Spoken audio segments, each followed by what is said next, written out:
Vous allez découvrir qu'ils ont des pouvoirs. Ils ont des protocoles qui les régulent. C'est pourquoi la consécration devient importante. Parce qu'un homme qui n'a pas de consécration ne peut pas non plus travailler dans la foi. Tu vois, notre monde aujourd'hui, beaucoup de gens, ils savent beaucoup de choses. Ils citeront des écritures. Ils déclareront des choses.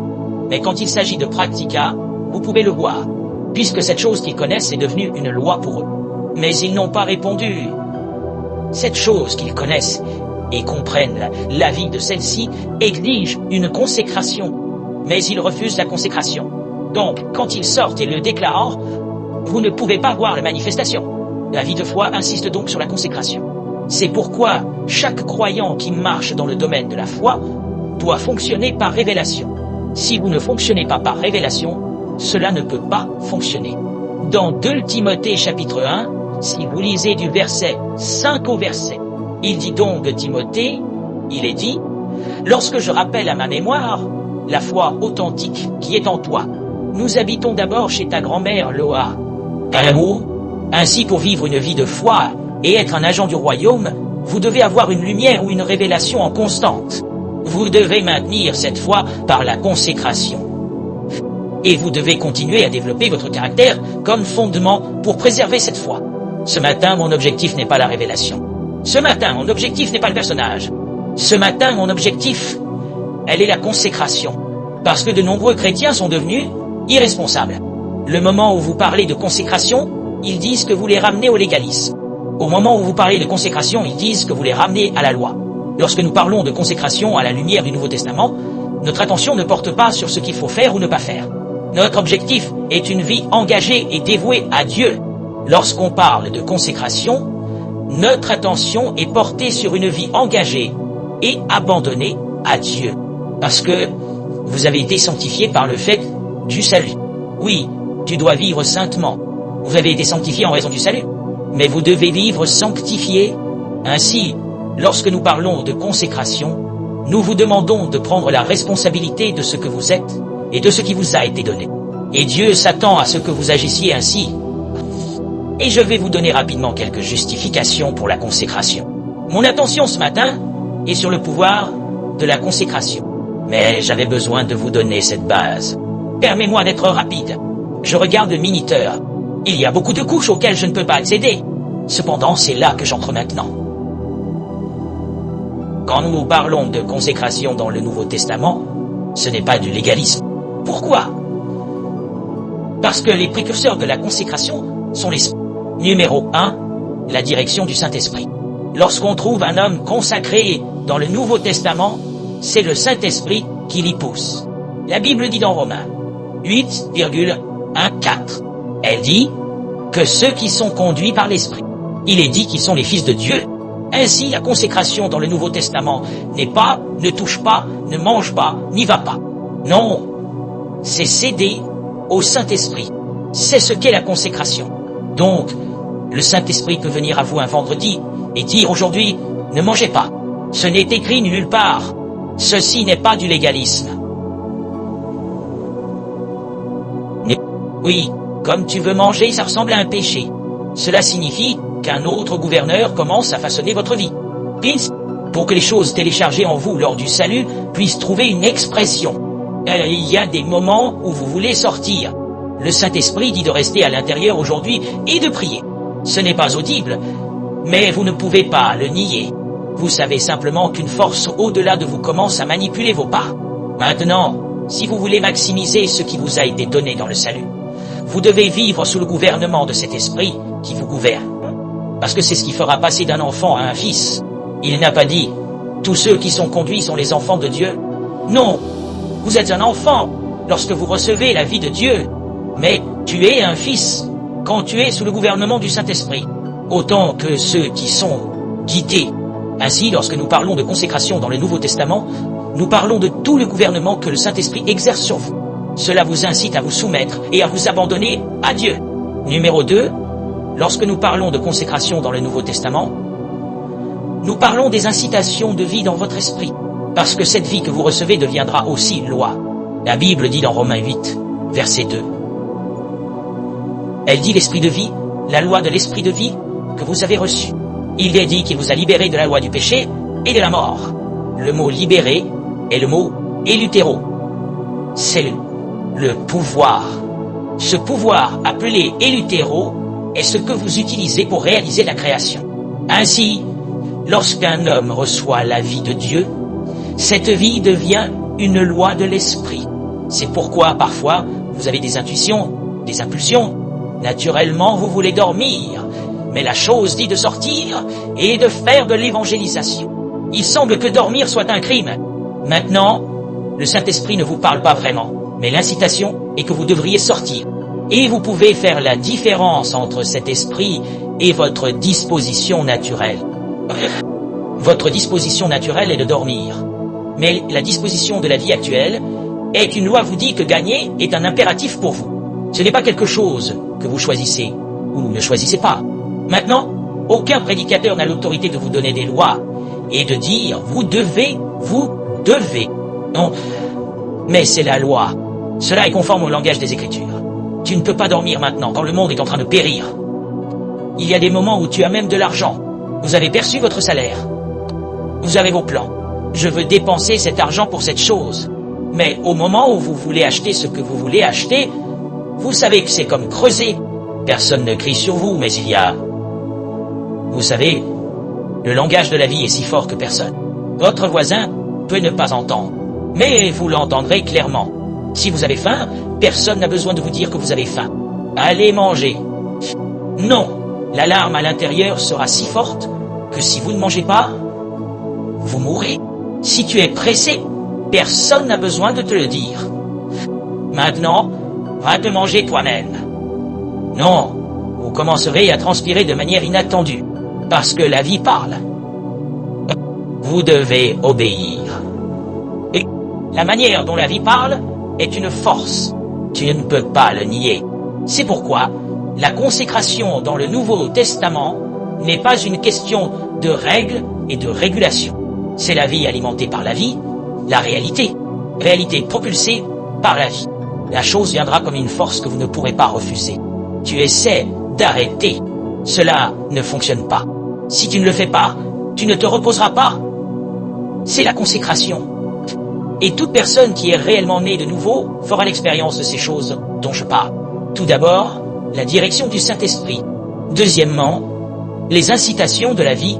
Ensuite, troisièmement, lorsque la consécration commence à devenir de plus en plus forte, elle est désormais provoquée par des rencontres, des onctions, des manteaux, des dinctions, des manteaux, les ordinations.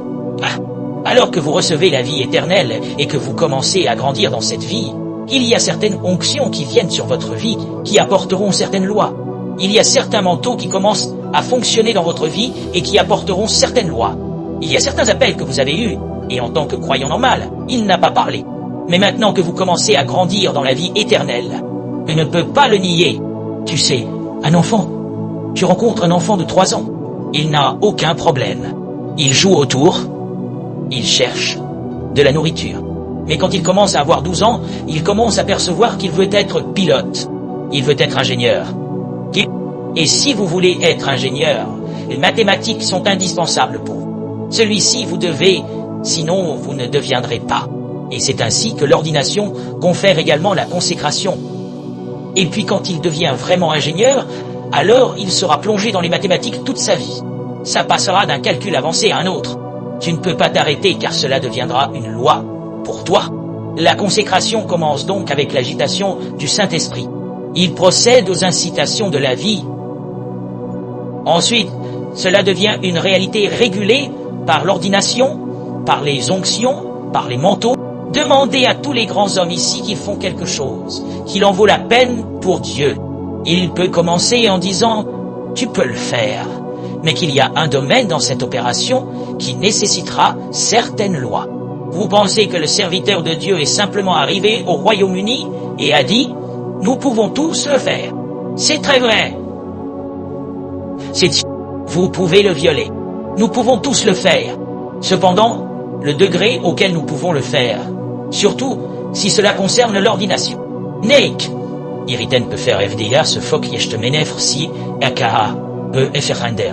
Demandez au pasteur, assis ici, Certains d'entre eux, ces 3 derniers mois, n'ont pas eu le luxe de dormir dans leur lit.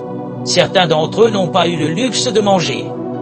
Maintenant, je vous dis cela parce qu'après cette conférence, la plupart d'entre vous partiront et les lois commenceront à arriver. Et vous vous demanderez, ah, je pensais qu'ils avaient dit que c'était simple. Maintenant, vous sortez pour les 2 prochains mois. Vous perdez l'appétit pour la nourriture. Tu veux manger, c'est comme un crime. Cela s'explique par le fait qu'il y a un manteau qui coule au Royaume-Uni que vous devez piéger. Ce n'est pas pour tout le monde. Tous, nous imposerons les mains aux malades. Mais pour que certains d'entre nous deviennent les rois de notre Royaume-Uni, il y a une élévation spirituelle que seule la consécration peut vous faire atteindre. Nous dit la vérité, nous pouvons tous faire des affaires. Nous serons favorisés par Dieu. Mais pour que vous puissiez être celui comme Gaius qui peut nourrir toute l'Église. Bro, il y a des choses que la consécration t'apprendra sur l'argent. Je te dis ça parce que l'amour de l'argent ne peut pas te laisser faire ça. Donc, la consécration par la vie, par l'ordination, par le Saint-Esprit, peut vous faire emprunter certains chemins pointés. Parfois, pendant 1 an, il vous dira de baisser votre salaire de 70%. Ceci n'est pas un pasteur venant vous dire que si vous ne donnez pas 70% de votre salaire, vous irez dans l'enfer. Il n'y a pas d'écriture comme ça. Cependant, voyez-vous, si votre ordination est de parrainer des croisades, si votre ordination est de rassembler des églises et de grands choix d'ailes, il vous formera avec un 0 livre. Et bien qu'il n'y ait pas d'argent, bien qu'il y ait des factures, mais cette consécration vous fera vous reposer jusqu'à ce que pendant 8 mois, vous donniez 70% de manière constante. Vous atteignez maintenant ce point où votre amour pour l'argent est brisé. Vous avez conquis l'argent. Ce n'est pas une doctrine. C'est ce qu'on appelle la vie dans l'esprit. La doctrine a ses limites. Mais la vie est plus profonde que les choses que nous pouvons expliquer par la théologie. Il y a donc des consécrations qui naissent par des ordinations. Il y a des consécrations qui naissent par des onctions. Il y a des consécrations qui naissent par des manteaux. Et enfin, il y a des royaumes, des consécrations orchestrées. Tu entends le serviteur de Dieu te dire à qui « Je suis allé au ciel 3 fois ». Yo, vous lui demandez quand il est revenu si sa vie est la même. S'il vous entrez dans certains royaumes, votre vie changera à jamais. Je te le dis, parce que ces royaumes ont perdu. Il y a des hommes sur terre qui travaillent comme des anges. Ils entrent dans les villes. Les démons sont expulsés. Ils ne disent pas d'être liés. En fait, comme ils arrivent, il y a une annonce sur le territoire. Si tu es un démon, ne possède personne cette semaine. Je te dis, ce n'est pas une croisade. Lorsqu'ils pénètrent sur le territoire, ils annoncent. Tous ceux d'entre vous qui possèdent des gens, excusez-les, quittent la ville. Vous êtes, voyez, un homme arrive. Les sorcières et les sorciers sont avertis. Si quelqu'un vient vous consulter cette semaine, ne laissez pas votre radar s'activer. Quelqu'un est dans les parages.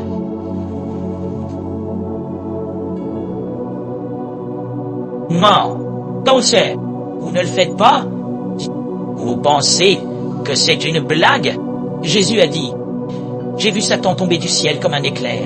J'ai vu lui. Je dis, pourquoi? Penses-tu que les choses se produisent? Juste dans les territoires.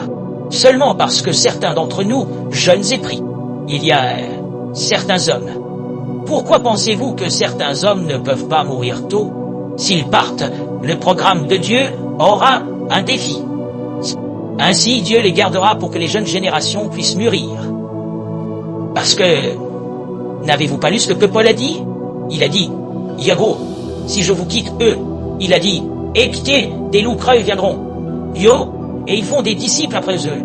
La présence de Paul à Éphèse maintenait l'ordre dans l'église. Il a dit dans Colossiens 4,1-2, Argo Epaphora est l'un de vous. Yo, un serviteur né de Christ. Travaillons ardemment pour vous dans les prières.